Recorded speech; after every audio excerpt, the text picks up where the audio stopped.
আব্দুল্লাহ ইবনে সালাম রাদিয়াল্লাহু তাআলা আনহু থেকে বর্ণিত قال তিনি বলেন লাম্মা কাদিমান নবী সাল্লাল্লাহু আলাইহি ওয়াসাল্লাম আল মদিনাতা, আল্লাহ রাসূল সাল্লাল্লাহু আলাইহি ওয়াসাল্লাম যখন মক্কা থেকে হিজরত করে মদিনায় আসলেন, ইনজাফালান নাসু কিবালা, লোকজন সবাই রাসূল সাল্লাল্লাহু আলাইহি ওয়াসাল্লামকে দেখার জন্য দৌড়ে তার চারপাশে ভিড় করল।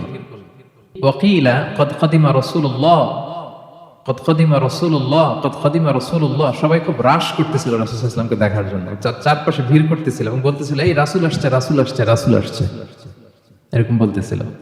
সালাসা, তিনবার বলল এটা। তো আব্দুল্লাহ ইবনে সালাম বলেন ফাজিইতু ফিন্নাস, মানুষের সাথে আমিও রাসূলকে দেখতে আসলাম, দেখি তো রাসূল আসছে কেমন উনি, দেখি তো।